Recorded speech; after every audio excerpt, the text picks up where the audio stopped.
The World Games 2025 Chengdu, and welcome to this wonderful venue for tonight's final game. Day 2 of Ultimate here in Chengdu, and Team China, to the roar of this big stadium around us, enters the stadium for this battle, this all-important battle, Pool A battle against Japan here this evening. Robin Fennig is joining me, and Robin, you probably had to battle your way in here with all the crowds outside. I indeed did. There is a lot of folks here to see the home team take the field again. A lot of energy in the stands, a lot of really excited fans. And the Japanese delegation's also pretty big. I expect the whole crowd to be loud from start to finish, no matter the result of this game. So the Japanese team, and being introduced, Matsuno here, the player coach, talisman of this team, very, very important. Nakajima there, number 15.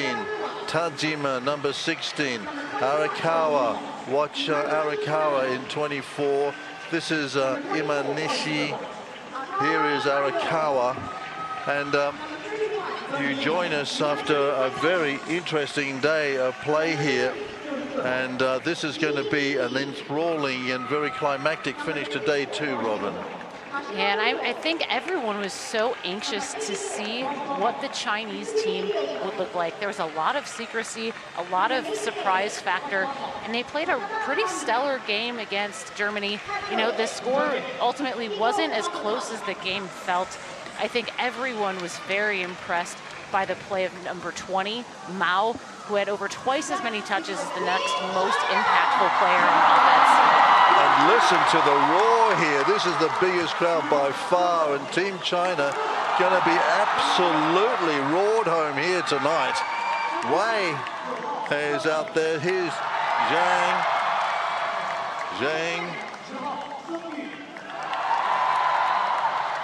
Wang Xuan here, number 12. Xu, 14. Watch out for this player. Has some world experience. Saw him first in 24, and he's back for some more here as well. This is the player that Robin was speaking about. That's Mao.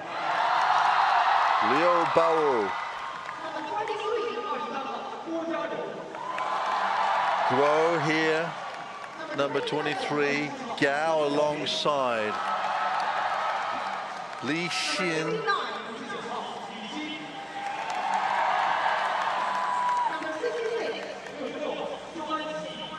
Zhu here, getting a warm reaction from the crowd as well. Li Xu and Zhang Lu. Wow, what a welcome. We haven't heard anything like this so far in this stadium, Robin. I mean, maybe except for the debut of China yesterday when they took on Germany. We got to see the real 1-2 punch of number 20 Mao and number 22 Liu, who they combined for a lot of yards, were very productive, and I think got open against some really difficult matchups. I'm really excited to see how kind of that hybrid style of play where China will make short passes, lots of give-goes, combined with hitting those big deep shots. Japan is not going to be as prone to turnovers, I think, as Germany was in their opening match against China. Japan is a very efficient team. Even though they also lost their opening game to the US, they were extremely efficient when they scored. Did not have very many turnovers. We got to see a pretty textbook offensive performance by Korono.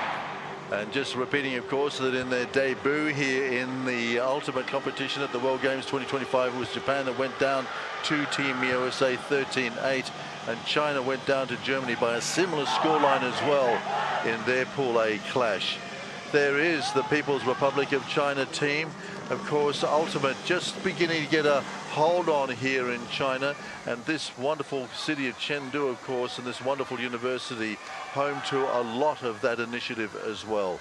People's Republic of China, they're up against Japan, and this will decide who has bragging rights across Asia as well. A lot at stake, and of course, we're in the midst of the World Games competition as well. China will be starting on defense. Japan is lined up, ready to receive the pull. I expect this crowd to get very into this game. I'm really excited to see what performance the home team is able to put on.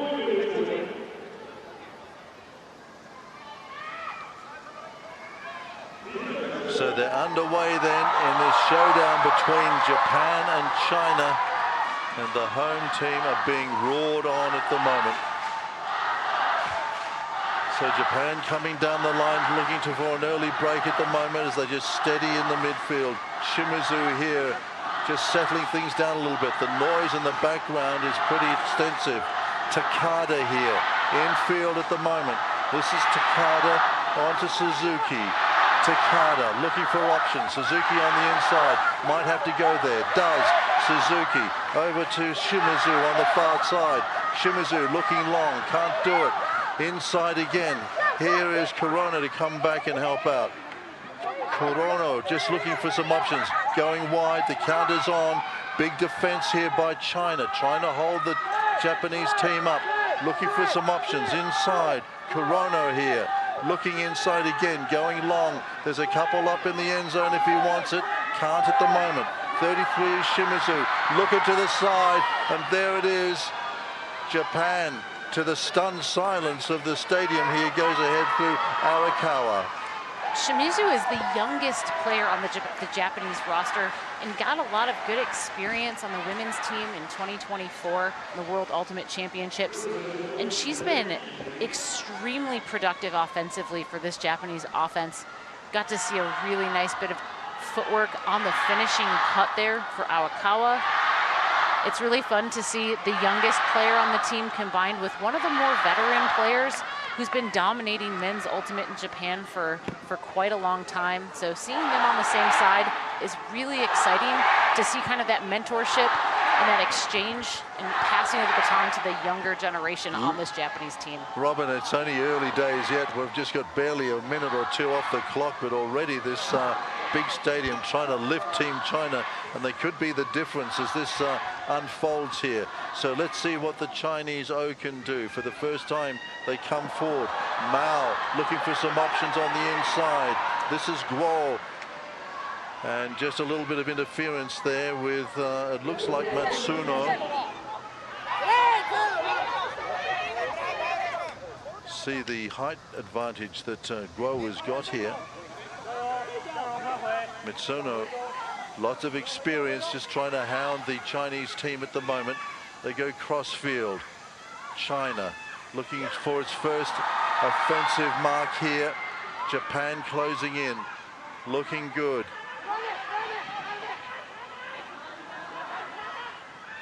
Liu inside, Goes long. Up there is the man.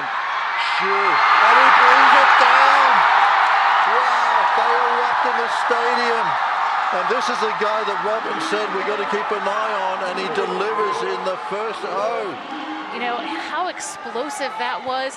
I want to commend China showing some adaptability here against the zone defense of Japan, where we got to see two over-the-top, high arcing throws, attacking space. And I love that the fearlessness with which the throwers are just attacking. No hesitation, putting the disc for only where Shu can get it. I tell you, I got a feeling that this crowd is going to be the difference a little bit later on, Robin. What do you reckon? Especially, you know, as the game goes, I agree. I think that if China can continue to be efficient on offense, this crowd has the potential to really give that additional energy on defense, make it a little bit harder for the Japanese to communicate on the field. Here's Lee getting us started. Japan going to come back. Their offensive team about to have another crack here. Big long pull.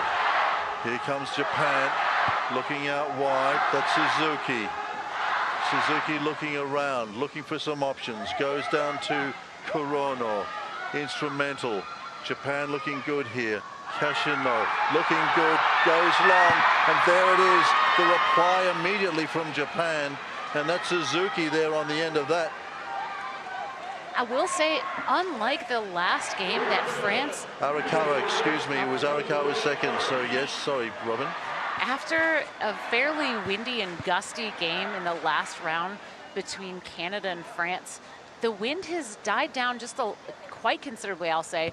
We in Ultimate refer to this as a thrower's wind, so throwers who can expertly use the wind to help the disc either float a little bit farther, even though they put touch on the disc, or, you know, provide additional shape on throws. I thought that disc carried very nicely. Thrower was able to put a little bit more pace on it. Very nice throw. So, 2-1, Japan. China, offense, invited to come forward. They do. Mao goes around the corner, looking for some options forward. There are some. Midfield. Looks like Liu trying to make some way. Mao again. Inside. Good work there. Mao again, feeding it around the corner. Lee. And just a small fumble, so Japan then can bring it forward. The Chinese offense showing a little bit of nerves there with some defensive pressure. Wei was able to shield her defender from making the block. And a little bit wild, not sure what was meant there, but it went astray. So China breathe a sigh of relief and can bring it back in. I think that's an uncharacteristic kind of out of system turn for the Japanese offense. That it was a little bit too low. I would have expected the disc to be a little bit higher based on the types of throws we know they like to hit in and around the end zone. Mao looking for some continuity, and again, just a little error here. Japan have it. Makiyama in possession.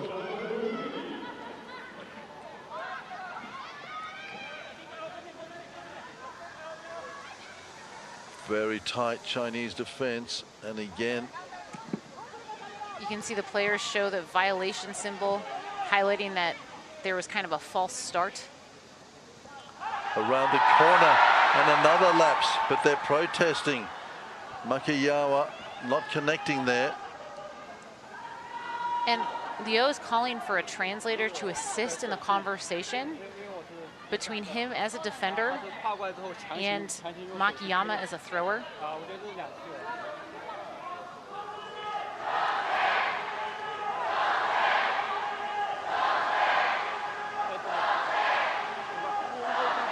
Having a little bit of discourse about disc space.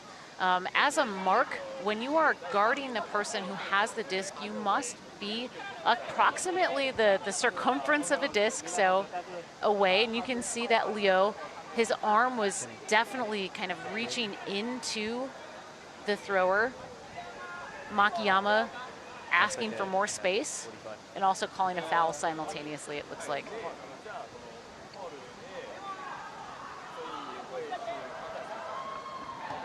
China standing its ground here, so however. Foul, contest. What was the stall?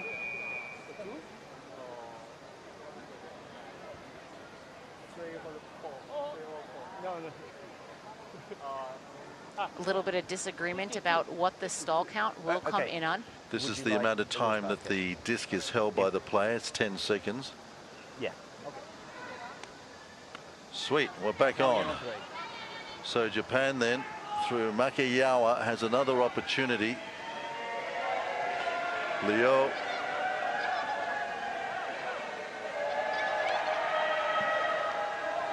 This is Okajima, and they get it.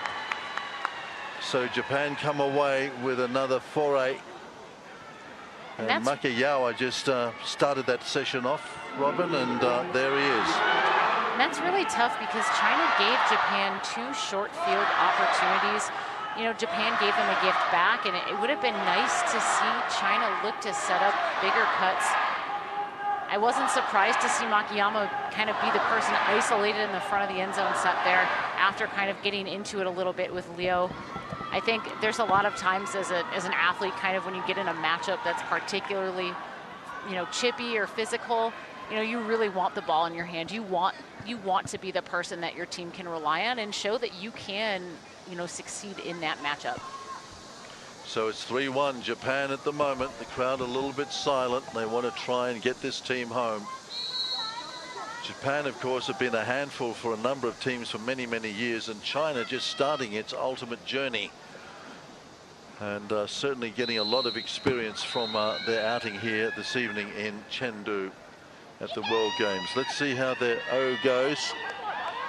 They will bring the disc down. So China. Again, another intercept, and just like that, Japan.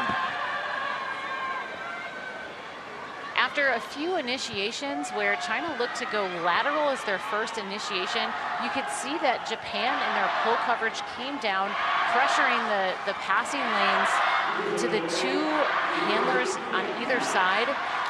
I thought that was really intelligent positioning. And as soon as the thrower looked into that space, you saw a Japanese defender accelerating where he set up that block opportunity. I liked how quickly the Japanese players were able to transition into offense. Imanishi then doing the job for Japan here. They go to a 4-1 lead in this first half. And that looks like a water break. So maybe you can explain that for us, Robin. Yeah, when the heat gets to be a certain level, in order for players to have an opportunity to rehydrate, recharge, the rules allow for a hydration break when one team gets to 4 points in the first half and then 10 in the second half, just to provide an additional opportunity for folks to get some hydration, because the temperatures in Chengdu this week are quite warm, quite stifling. You can see that a lot of the Japanese players are not wearing their signature, you know, leggings. Usually every inch of skin is covered on all of these Japanese players. I think that's kind of a tenet of the national team uniform kit.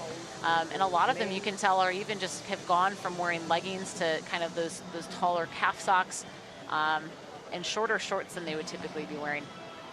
And so we're still at level 2 then for the breaks. That's interesting, because I was just wondering, as it gets a little bit cooler in the day here, maybe they would have brought it down to a level 1, but I guess we're probably still soaking up some pretty heavy temperatures. Yeah, and a lot of it comes from the relative humidity that's also in the air. So when it is more humid, it's way more difficult for your body to regulate temperature. So when you get the heat plus humidity, it's a lot more dangerous for the athletes. We want to make sure that they're safe and they're able to compete at the highest levels. The World Games 2025 Chengdu. This is the final match of the day. It's Japan versus China. If you're just joining us for the first time today, USA 13 over Germany 12 in a universal point.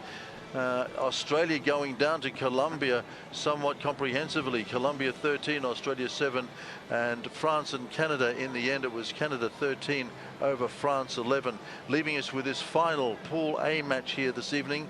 I'm Brendan Telfer alongside of Robin Fennig here.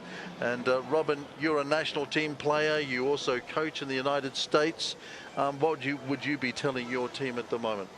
You know, I think that China, the last, you know, the start of both of their games, you know, they came out really strong yesterday, and I think today they maybe were a little bit too amped. I don't know. The crowd is pretty energetic, and you really want to have the players just focus in on the game plan. I think that we saw a team that was more adaptable offensively when Germany threw a few different defensive looks early in the game. And Japan has really just come down with the same type of junk zone set to force multiple passes. The whole goal of that defense is really to try to get the center handler to hit a lateral pass before attacking downfield. And that China's kind of playing right into that. I think just reminding them of the game plan and reassuring them that they're able to compete at this level. Japan, obviously, their players have been here before. You've got a lot of returning players with a lot of senior national team experience.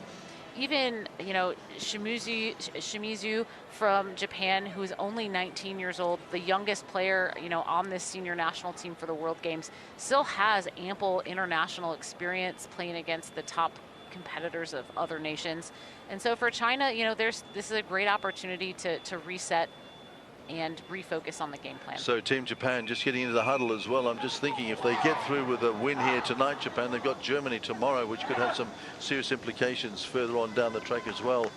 But Japan with it all to do here, and China have had the benefit of a 4-minute break there, and they come out and try and regroup a little bit here. So the home crowd absolutely well and truly behind this team out here at the moment.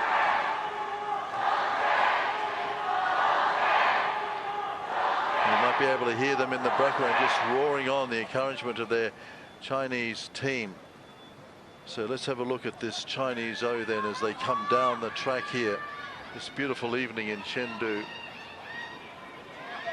And I think, Robin, that one might have got caught up in the light as well as the light comes across the top of the stadium here again. So China just making a move now, and here's a long opportunity for China. Zhu on the end of that, and a protest, I think. And that's an unfortunate contact for the Japanese defense. I really want to commend Zhao for her ability to box out that defensive close in on the deep space. You can see there's quite a bit of contact. He kind of clips her in the foot, and she trips. Makayawa involved in that. Zhu was certainly up for it, and she'd taken off. Having a look at the replay now. I think what he's trying to argue is that the disc was perhaps uncatchable based on the line that she was taking, but again, you know, she got into the position and I think was anticipating some body contact, but not quite that much. Pretty important determination here. Could you repeat? So like she's repeating like he's on his course and Okay. she has to say into the course, so like that's why they have contact with it. Okay. And, but like her perspective is Well, there's definitely some foot contact there in that replay, don't you think? Yeah, Okay. and what he was trying to say So was that my perspective is that the contact did prevent China from making a play on the disc. 確かにこのボールなんかちょっとなんか木田選手がこのボールについてちょっと影響がありましたと思いました。でも俺は見てないから。はい。そうそうはい。 the game advisor provided her perspective, trying to just give a neutral third-party observation. And I would agree with both the Chinese offensive player and the game advisor that the Japanese player initiated the contact from behind. Zhou is in front of the defender and was in the act of establishing that position first, was definitely in the space first. I think it should be a Foul pretty contested, foul but this will accept, go back to the but thrower. the crowd not very happy about the ruling on this. It sounds like it's contested. Yeah, but I don't think you trust me, sir. So we Okay. go back. That's what it sounds like. Yes, Okay, it will be coming back. All right. So we have foul contest. Yep.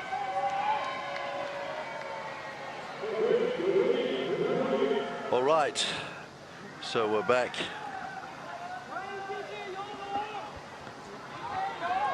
The disc is going to go all the way back to about the brick mark.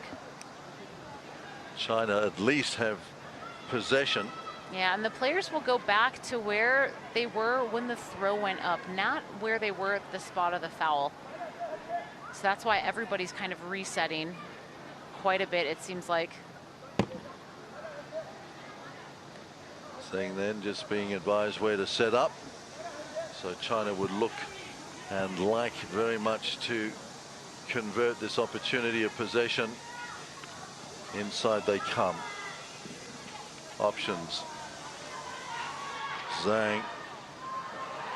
Nice through the middle. Crowd on their feet. Loving this from China.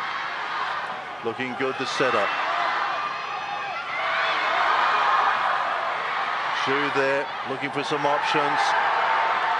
And again, I just wonder whether Xu's been impacted there. Plays it off. Zhang looking inside. Zhang. Japan pressing, not getting over the advantage line much here. Here's Zhang going back again. Zhang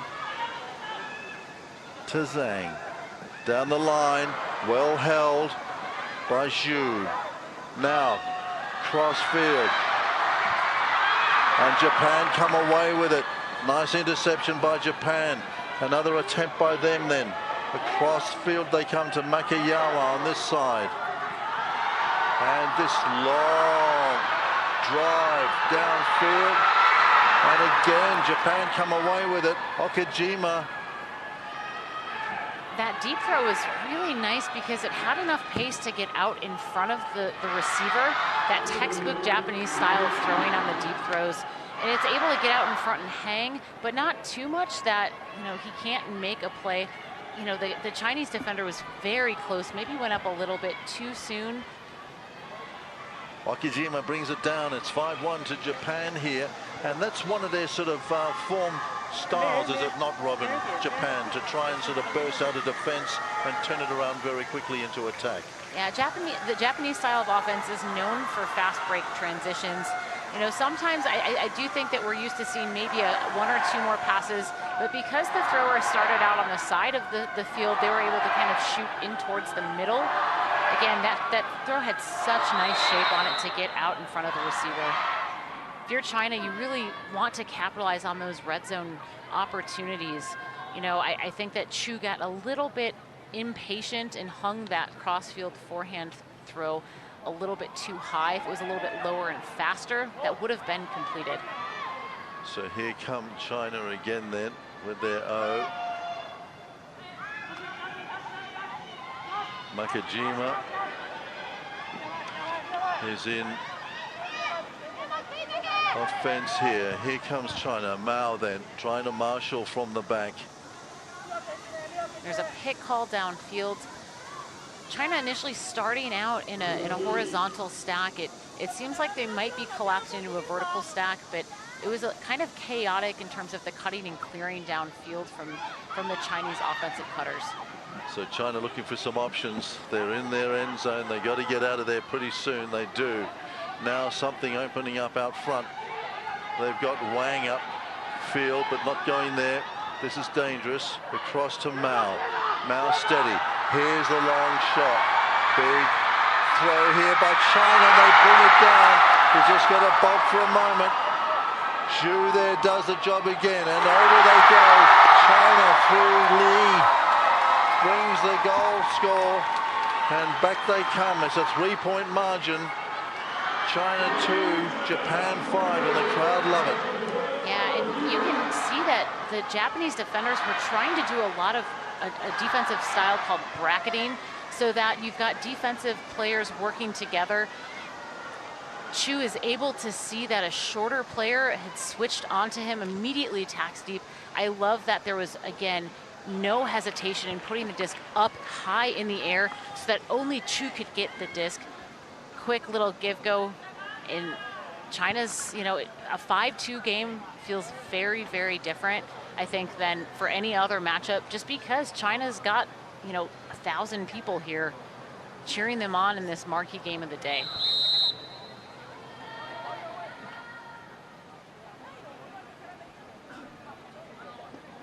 So having scored, if you're new to the sport of ultimate, the team that has scored will then provide the opponents with the disc. So the pull now down to Japan, and their offensive team come up this beautiful stadium now.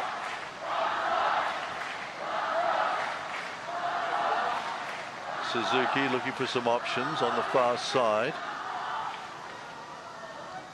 Travel was called on the throw, so the disc will come back to the thrower, and the stall will reset where it was. Shimizu through the center. Kishino. Kurono. Imanishi looking to Makayawa. Coming across field, up into the red zone, and there it is. Kurono on the end of that one. Yeah, I'm not sure that the intended receiver ended up catching the disc there, but I did think that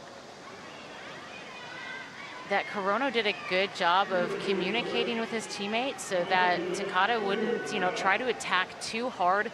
You never want to see, you know, a friendly fire kind of injury or collision between teammates, and you could tell that he was very clearly communicating that he was going to get that disc. But interesting that the Japanese had the two options up there, though, Robin. They got two people away. Yeah, you typically, so it's really tough because with Takada, she's sprinting and looking backwards towards the disc. So she doesn't want to have a teammate coming from her blind space to initiate contact. So that's why it's really important that Kurono communicates to let her know that he's there. Otherwise, she could try to make an aggressive play to catch the disc thinking it's a defender, because she's trying to look behind her while she's also running forward. Okay, so Japan then leading 6-2 late in the first half here. Get action underway. And the stadium just trying to get something happening here for the Chinese team. Liu there. Kanari Imanishi getting a little too physical, trying to go for that block in the zone set here. Mao and Liu teaming up midfield. Here's a play again with Xu having to replace himself, and a good spoil there by Japan. So it comes to nothing, the attack, but the play was on. Xu was there. That's tough as a deep throw because Chu is on the open side, so on the inside shoulder of his defender in the downfield space, and that disc was thrown out in front of him, so he had to try to regain position on the opposite shoulder, so the defender was able to go up and attack, secure the optimal space to jump up and attack to make the play on that disc. So Makayawa just doing the job on the much bigger man there, and it's a mini win for Japan. So in the dying stanzas of this first half here, China-Japan, Pool A action. Japan will come back with it and try and close things out here in the first half. This is looking promising for them as well. There are options up front, but that is a disc that has gone nowhere. The Japanese defender, or sorry, the Chinese defender on the mark was making the signal, tapping the top of her head. That means that there's a time violation, so that means there's a stall. So the player is only able to maintain possession of the disc for 10 seconds. And so the person who's guarding that player is audibly counting to 10 to allow that player to know they have to get rid of the disc quickly. And so the disc will be coming back. if the count is upheld. Well, because what I'll say is that very rarely would an offensive player who's completed a pass accept the stall count unless it was very obvious. The fact that they brought in a translator to have a discussion with the game advisor. You're calling fast count. You guys ready to It's not likely that the thrower would accept that call. If she was going to accept it, she would just immediately have signed, yep, I accept it. Okay. Okay. It's a stall. Contest. The Japanese thrower responded by saying she thought that the stall count was too fast. First. And we're going to come back in on, what stall are we coming back in on? Stalling. Just checking. Stalling 8. Good, great. Contested stall, the disc will start stalling 8, so she has 2 seconds to get rid of the disc. And she does. So Japan then resume this. Muraoka, and he accepts that. Muraoka. Yesterday, I thought in the heat of the day, when Japan was playing the U.S., Makiyama looked like the fittest player on the field. And we got to see him get a lot of work done for Japan off disc and as a defender. Today, we're seeing the same thing where he is just kind of baiting these throwing opportunities into the deep space, coming up with blocks, and then showing that he can get it done with pinpoint precise throws, leading Japan to take half 7-2. So there we are then at the end of this all-important showdown in Pool A. It's Japan versus China. Big crowd in here tonight to try and get this Chinese home for what would be an historic win here at the World Games. But currently it's Japan 7, it's China 2, and we're at the World Games 2025 here in Chengdu. We'll take a break and be back with more in just a moment. 让我们一起共舞，共同聆听成都的摩登心跳。掌声有请我们的表演团队带来 Commanding。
把掌声送给我们的表演团队。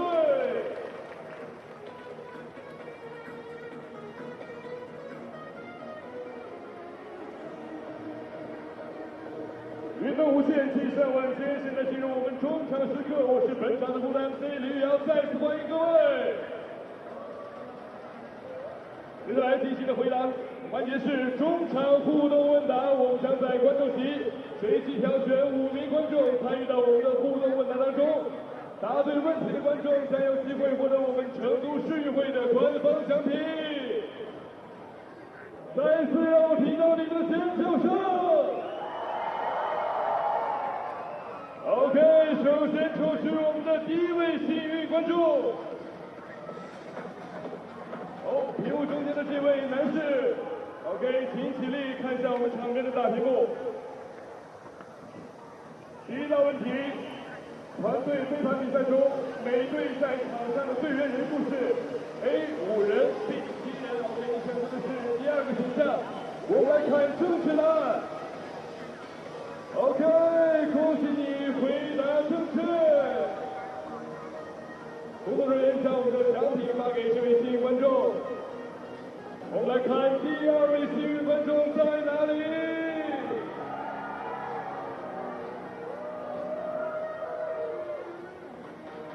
屏幕这位戴着眼镜的，我们来看场边的题目。飞盘比赛中，飞盘的直径通常是多少厘米 ？A 27厘米 ，B 30厘米。告诉我你的选择是。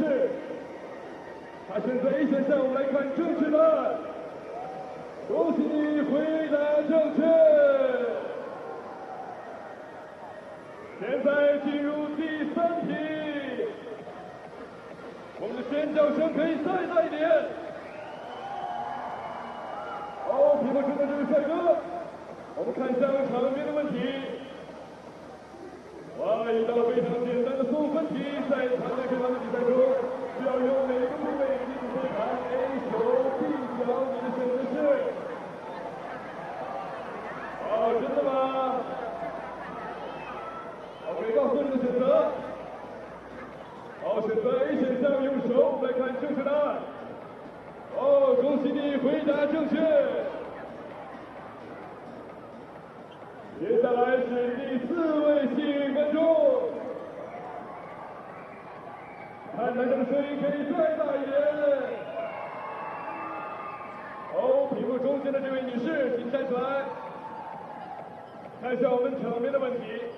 哇，这个问题是有一点难度的。飞盘逆风飞行时，选手通常会选择 A 低位掷出 ，B 高位掷出。你的选择是 A 选项，我们来看正确答案。恭喜你回答正确。现在只剩最后一个问题。我们的声音可以再大一点。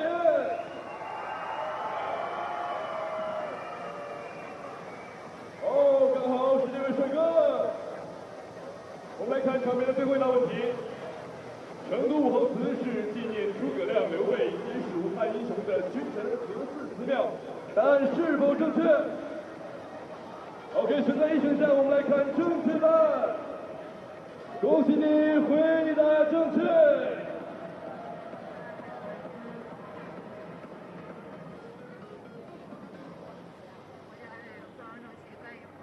最后，全场的观众跟我一起喊出成都雄起！3、2、1，成都！成都！成都！谢谢各位。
Games 2025 Chengdu. Here we are at the university, Sports University here in Chengdu for this all-important match here between Japan and China. It's the final of our games here today in this all-important Pool A showdown, China and Japan. And as we went to the break, it was Japan up 7-2. And alongside me is Robin Fennig. And Robin, how do you see it? And what do you think is in prospect here in the second half? And what in particular do you think China can do to turn this around? China just needs to regain control of their reset game. I think there's been some miscommunications in the backfield that has let Japan get some short field turnovers and really easy fast break opportunities. I'd like to see them try to experiment with some different ways to attack against this Japanese zone defense. We'll have an opportunity to see right after this pull. Let's see what kind of adjustments they can make this half. Makayawa then with the disc in hand to get things underway in the second half. It's Japan leading, as you can see in the scoreboard then. They're up 7-2. Here comes the Chinese O. Let's see what they can do. They're going to start moving things now quickly if they're going to try and get hold of this one. Setting up in center field, Zhang. Got some options on the inside. Here's Zhang again. Out here to Guo. Back to Zhang. Japan really pushing at the moment. Give go here. Guo just looking for some options. Comes around. Lee.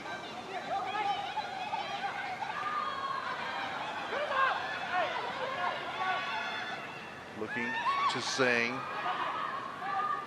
Zhang again. Down the line, trying to open things up. Zhang in possession.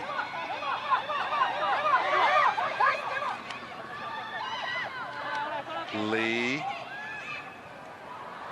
Out wide. This is Wei. Options on the inside. Zhang is moving very fast up into the red zone. Go. Looking for some takers here. Can't find them at the moment. And that is a little wasteful. Another miscommunication in the reset space, and this time in the red zone. China's going to want that one back. Japan then with a big long drive here, and that is pretty fundamental. And Japan then looking good. Makayawa, as he's done already. This Makiyama Shu matchup, you know, Makiyama has been doing his homework. He knows exactly the ways that he can out-athlete Shu in the deep space. Really nicely weighted deep shot. You can see that this disc has a lot of velocity to get out in front of the receiver, but not too much float to allow Shu to really attack in the air. That's a really nice throw. So Japan then in the ascendancy here at the moment. They've got a big break, and the big crowd here tonight, Robin, seems a little bit silenced by things. Right, I think early on we saw that Shu made some big plays in the air, and right now again Makiyama is taking control of that matchup, and I love how quickly Japan is looking to attack in transition before the Chinese defenders can really find those optimal matchups. So they go to a 6-point lead at the moment. Japan it is. Okajima. And a little bit of a roller there. With Liu in pursuit.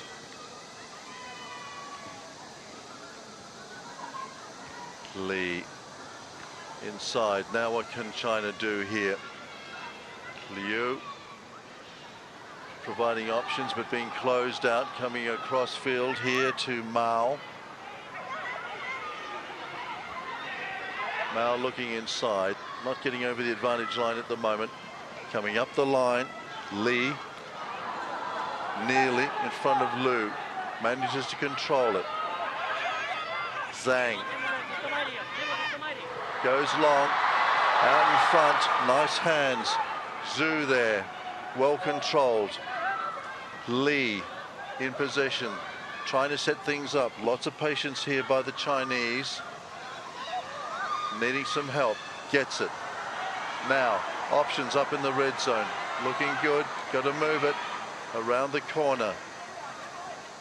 Looks like there's a pick downfield. The Chinese cutters are kind of swirling around, not allowing the Japanese defender to slip through. Oh.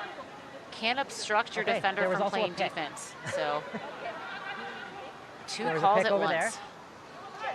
Okay. Okay, foul. So what are we? Yeah. Thank you. And Zhang is making the call for translator. Right before, it looked like she looked to break the mark. She kind of pushed her mark off and then attacked with her throw. You can't ask for disc space. Right here you'll see she asked for disc space by pushing her back. Nemoto calling a foul. And we can hear that through the translator that that's exactly what the Japanese mark is asking for in that call. She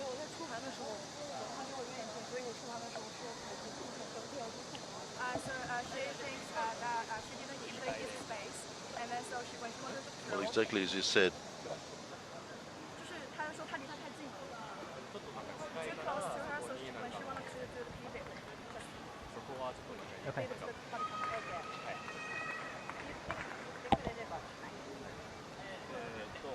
So like you think if there is this space call, please call it.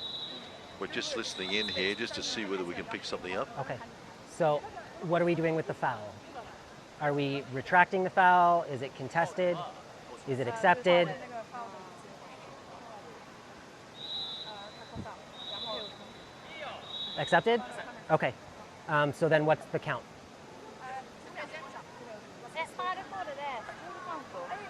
Should be count plus one. Go? 我开始看你，我开始看 Okay. 你。 So All right, so hold resolution on. then, Robin. Yep.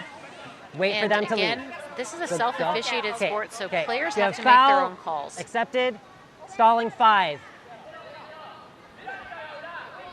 I think the use of translators and the game advisor, you got to see all aspects of spirit of the game in full force. So China then with an opportunity, and there it is, and the crowd erupts as they get their third goal. So after that little discussion, China come away with a goal.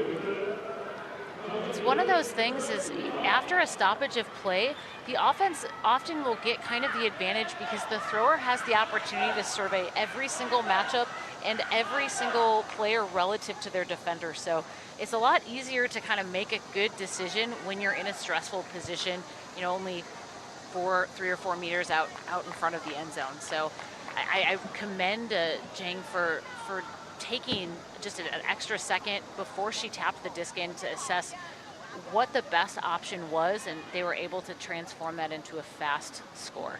So Zhu then jumping over the line into the end zone and gets China's third. It's 8-3 Japan. Now Japanese offense will be invited to come down. China gets play underway again here in this lovely evening light of Chengdu at the Sports University.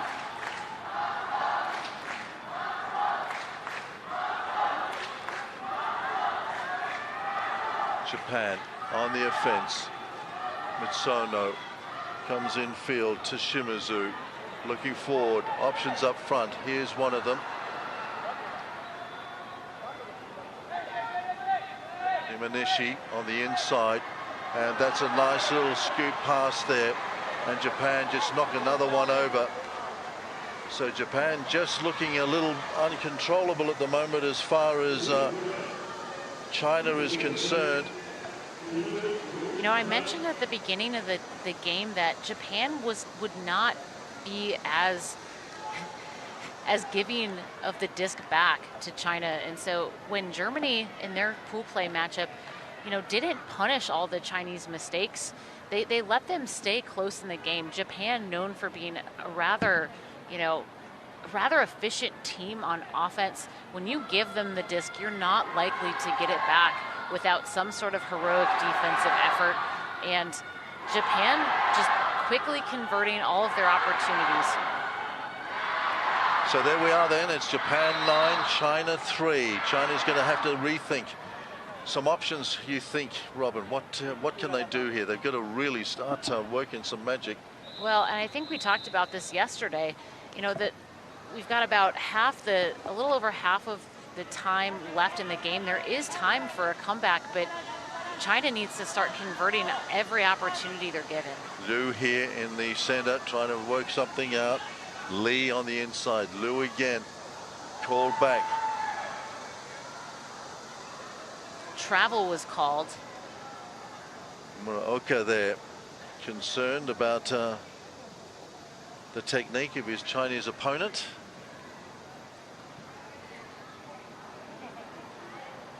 You could kind of see after Lee caught the disc, he accelerated forward. So in ultimate, you're not allowed to accelerate into your catches. You have to slow down or maintain speed and release the disc within 3 steps. Otherwise, it's considered a travel, and it needs to come back to where you should have set your pivot. Do you have a stall? You could Yeah, see with a the check. Japanese Zero. mark Thank you. kind of point to the ground. You'll see this Travel right now. stalling 1. Lee catches the disc, the travel is called, and he stops and points to the field where he needs to put his pivot foot. We continue, however. Lee and another hold to play here. A pick was called.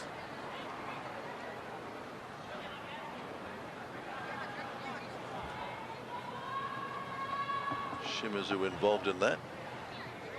Zhang there as well.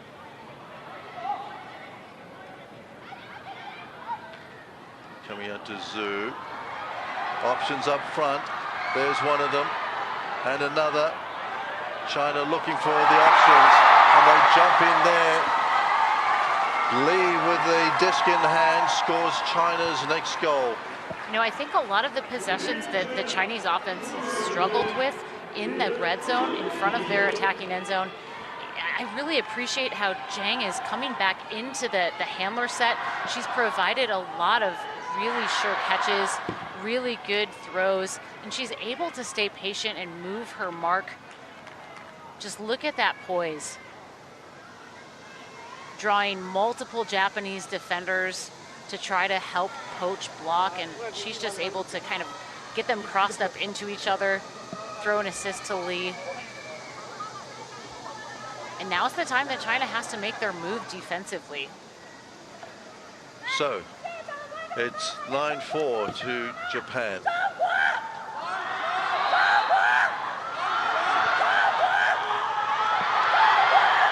That's Zhu there on the sideline trying to get this crowd on side and get them revved up, Robin. Yeah, you love to hear it, and I hope everyone on the stream can hear just how loud this crowd is. I think it's really smart to try to use that to their advantage. So here comes Japan.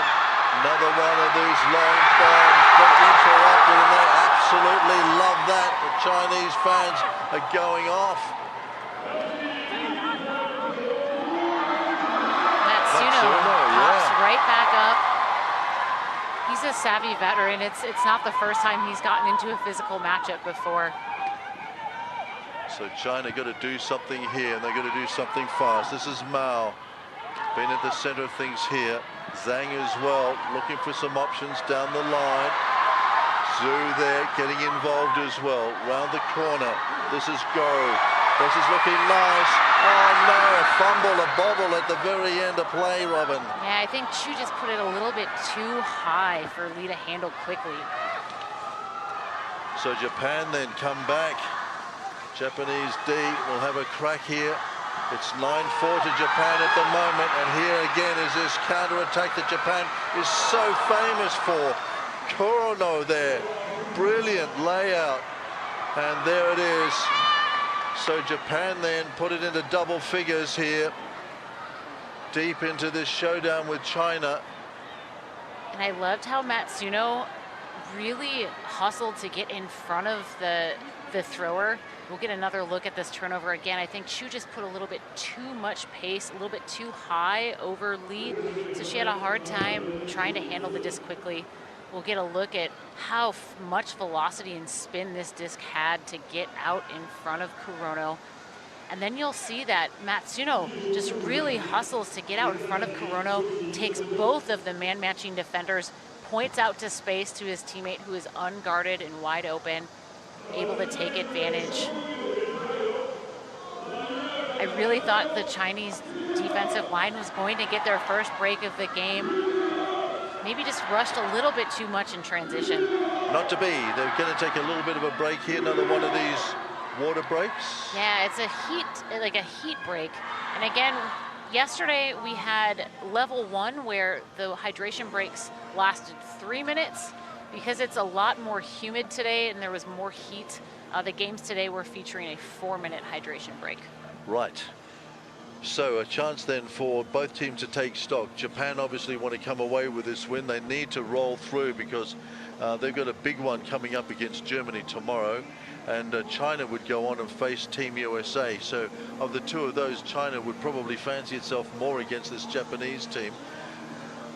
So time then for Japan to try and consolidate and take this out in the next couple of goals. And with China, their options. And you know, China really hasn't had that many turnovers, and that's more of a testament to how stingy the Japanese offense is. They've only had 2 turnovers this entire game. That is probably the most efficient offensive attack that we have seen all tournament. You know, and I think Japan is really looking to build some momentum into that matchup with Germany.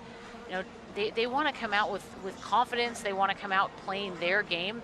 And again, we saw some of those deep throws in the first pool play game against the U.S., but it feels like we're seeing a more stereotypical offensive attack for Japan, a lot cleaner. Obviously, the defensive pressure isn't quite as much as the American game, but again, Japan being incredibly efficient with every opportunity. So do you think the Japanese have got the game to bother the Germans if they get through here this evening? Yeah, I think that it depends on what German team shows up in that matchup tomorrow.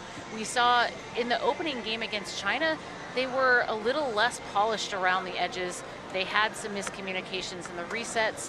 They had more turnovers, and they didn't generate as many blocks as I was expecting in their opening game. But then today against the U.S., Germany was incredibly clean. They dug themselves out of a 2-0 hole and exchanged leads with the U.S. Late in the game.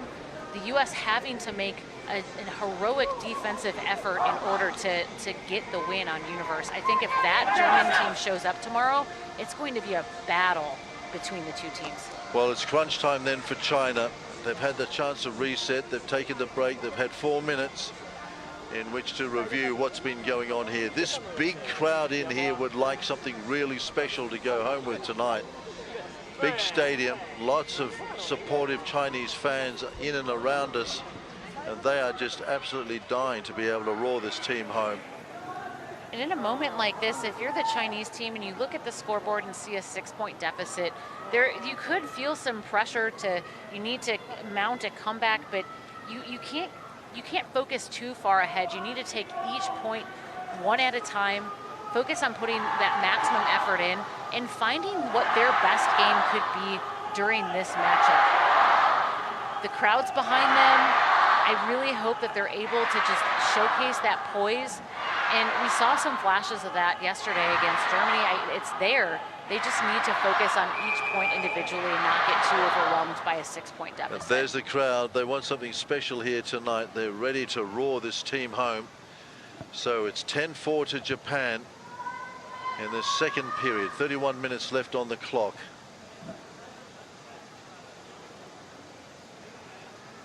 Makayama here will send the disc long to the Chinese offensive team, and they'll need to convert this opportunity.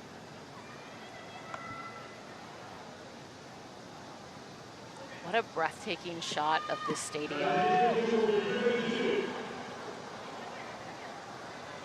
And that is just a little bit overcooked. So that gives the Chinese an opportunity then to set where they come back from once that is an overthrow there on the pull. So they'll bring the disc up. You can see that Lee is walking the disc to the X on the field. It's about 20 meters in front of the end zone. And they get the disc centered, so it's an optimal place to begin an offensive position. So here comes China then. This is the offensive team. They're going to try and do something here. Until Liu. Zhang over the top.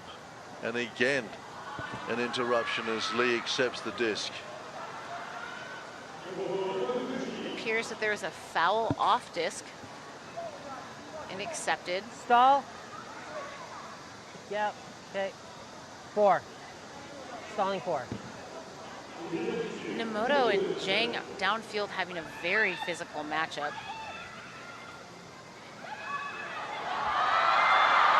So on the end of it. And there's options to the right over there on the grandstand side if they want to go there. China. And that's it. And boy, Liu there just threw himself into the air and brings it down. And the crowd around us, Robin, go nuts. I can't wait to see a replay of that. You really get to see that Liu had to elevate horizontally and get his first point of contact inbounds to secure the score. Well, desperation stuff by the Chinese team here. They needed this. And boy. He was able to get that toe down first, secure the hold. What a play. Safe. I also liked that shape of the throw that bent around Makiyama. I think Makiyama hasn't been tested in that type of throwing scenario yet. We've seen him get lots of blocks in the deep space, but nothing quite like a block into space for a shorter, lower throw. Matsuno then receives the disc, goes inside.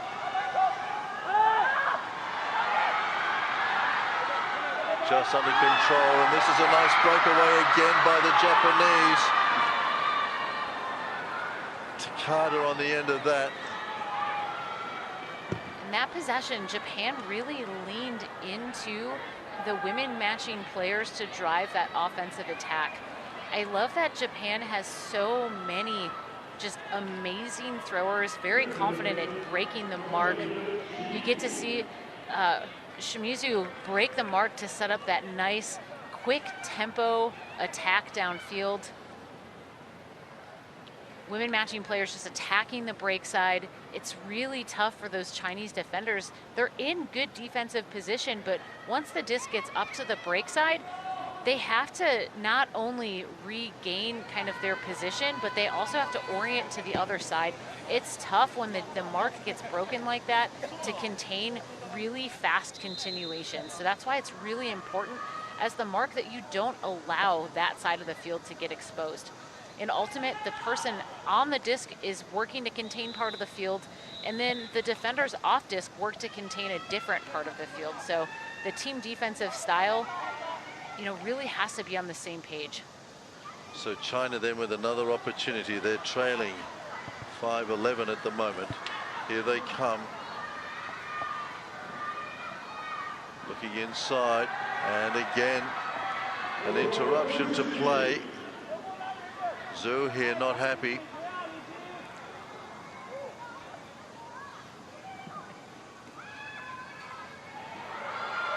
Goes around the corner to Lee. Liu again involved. Lee back. The reset defense right now in this matchup is very physical. You can see that Lee and Okajima are battling for position.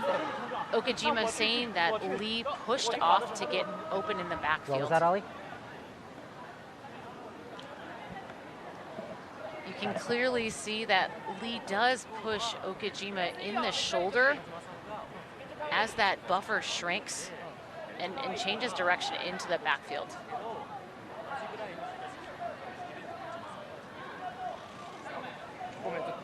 Yeah, you picked it up, Robin. You could see it in that replay, just that interference. Retracting.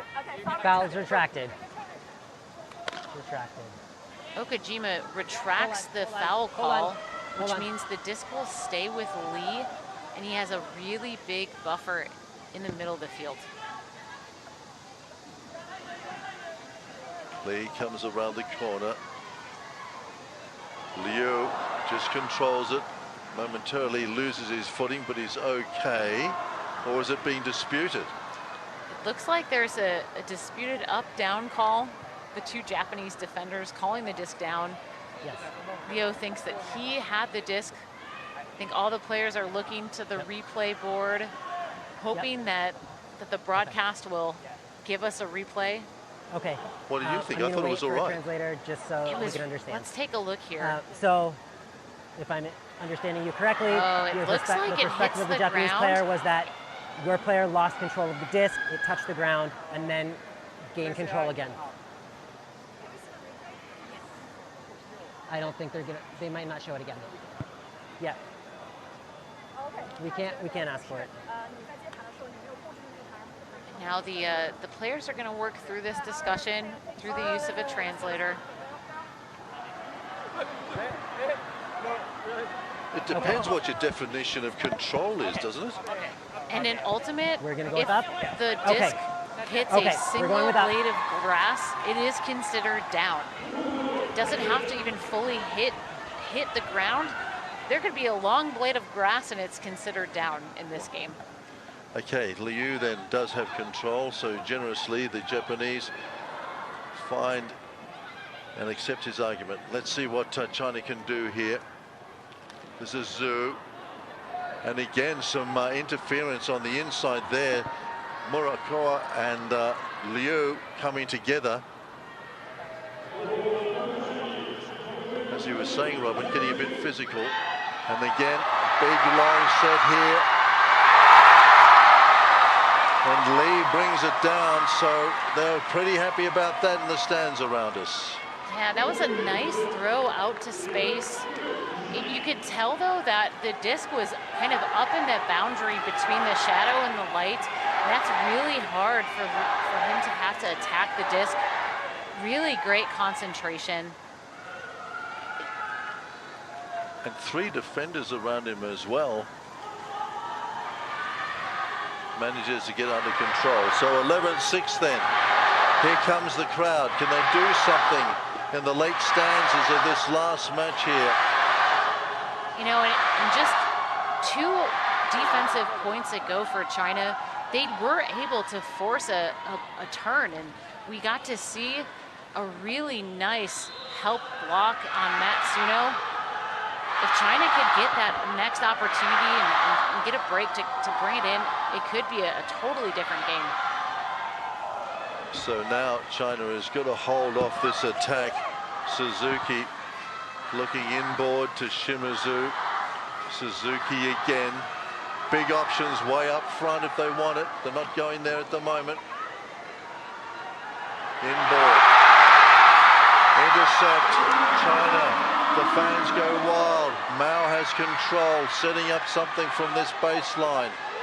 Mao looking forward, needs some help, gets it around the corner. Zheng, also options. Mao. Zheng. Mao again, down the line. Whoa, looking tall. China in possession, slow build up, lots of patience here, round the corner. Lee. Again, just trying to reset. Mao here.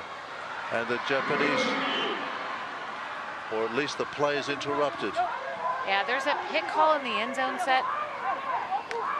Players have to return to where they were when the pick was called.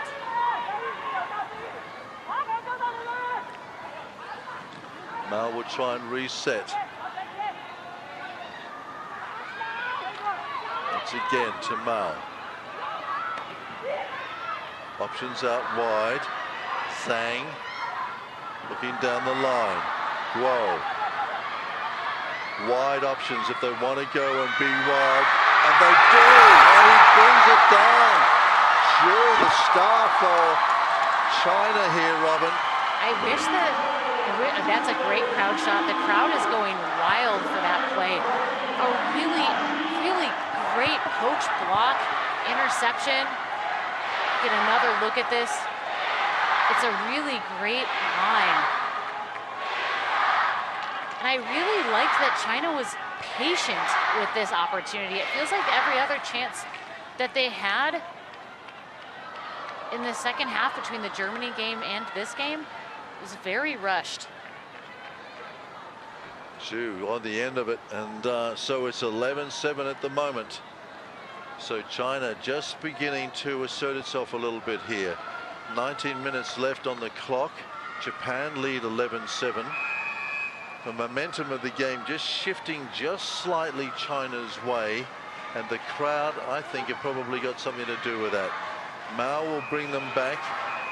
Japan will try and just settle things down here and get their O happening.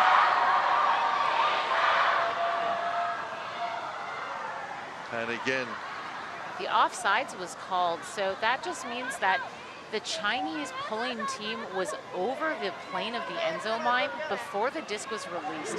You have to stay behind that line. You can't start attacking downfield until the disc is in flight.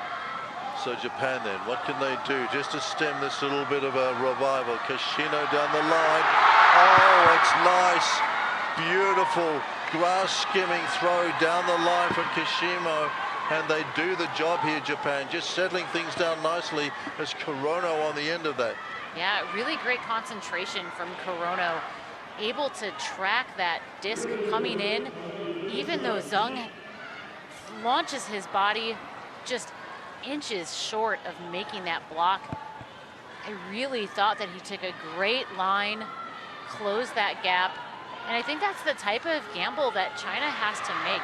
I think that he had, pretty good positioning on defense, and as soon as the disc went up, you could see that he took the inside line to try to make that play.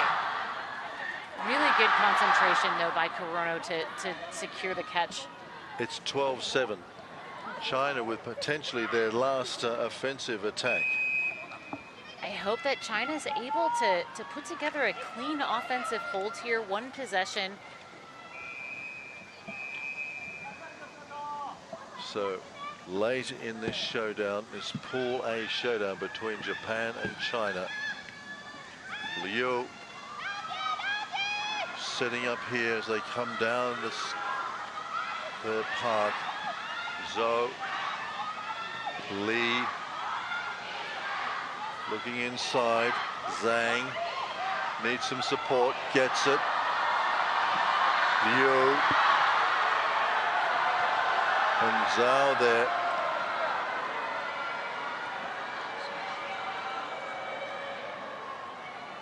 Looks like a travel was called, so the disc is going to come all the way back. It's unfortunate because China had some really good offensive momentum. So Zhao then plays it off, looking for some more options. Got to move it, counts on, goes long. This is looking pretty healthy for China. And that's a nice setup there. So that's exactly what they wanted as they go to 8 goals now, 8 points. It's Li on the end of it. And again, there is some time for China to score a few points and narrow this gap. But again, if you're China, that's a really nice possession. Catch the Japanese defender face guarding, throw it out to space so that Li can see the play develop. His defender totally blind to the disc coming. You saw the women matching player from Japan looking to kind of put some pressure on the catch, but Li was kind of out on an island. That was a really nice throw. Interesting to see the Japanese O team now lining up. They were just huddling a little bit, and I think they were probably just assuring themselves that this potentially is it. Once China get this disc down to them, potentially Japan can wrap it up with this play. So Wei here going to try and do everything she and the team can to stop that happening. They want another crack at these Japanese. They reckon they got the crowd on side, and they've got a little bit of a momentum switch going their way. But if Japan holds solid here and staunch, and again the Japan signaling offsides. China again crossed the front of the end zone before the disc was released, which means that Japan gets the disc at the brick mark. It's a very optimal place to start an offensive possession in the middle of the field. 15 minutes left on the clock in this all-important showdown between Japan and China. And here is China just opening them up with that simple pass. And it looks like China have done enough here. Oh, Japan and China have played themselves to a bit of a standstill, but it is Japan over the top of them in the end. A couple of powerful plays by the Japanese, and that is it. China's hopes here have been ended by this guy, Arikawa, as he has all game long come out of the shadows and taken it for Japan. And Shimizu demonstrating why she is really the brightest star of Japanese ultimate. She taps the disc in at the brick mark, no problem, just pivots out, puts a backhand out to space to her receiver who's wide open. It's really exciting to see her really step into a big thrower role for this offensive unit for Japan. She's going to be a star for this team for many years to come. It kind of feels like Matsuno is, you know, in his sunset of his World Games career, is kind of passing the torch on to the next bright star of Japanese ultimate. Well, it's interesting. I made the point earlier on to Charlie as well that there are a number of players here that would want to do extremely well because there's probably not many more World Games left in their careers. And this Japanese team is a little older than some by average age. Yeah, and the interesting thing about the Japanese team is that, honestly, their best players, they're ageless, they're timeless. Matsuno has been putting on clinics against the best opponents for decades, it feels like, and his game just keeps adapting, and he still has that hunger to compete at the highest level. To see him mentor these young players who are coming up behind him, it's very exciting. I think it's that really exciting kind of torch passing moment for Japanese ultimate. So in the end then, it is Japan 13/8 over China. The home crowd certainly got their thrills, they got some spills, but Team Japan doing the job here as the light begins to set over this wonderful stadium here in Chengdu. Thank you very much indeed to Robin Fennig for looking after us here today, Robin, and we appreciate your comments very much indeed. Looking forward to another very big day tomorrow. Big matches in prospect, but for the moment from us here at this wonderful stadium, as we have a quick look then we recap some of the standings. USA very much in touch and control of Group A at the moment, and there's some big showdowns tomorrow. It's Canada, Australia, it's Germany, Japan, USA, China, and Colombia, France tomorrow in what's going to be another spectacular day here at the World Games 2025 in Chengdu. And as the sun just slowly slips over the horizon here and the shadows lengthen over this wonderful facility, it's time for us to bid you farewell and thank you very much indeed for your company. We'll be on the air local time 10 a.m. tomorrow. Hope you can join us then for the World Games 2025 Chengdu.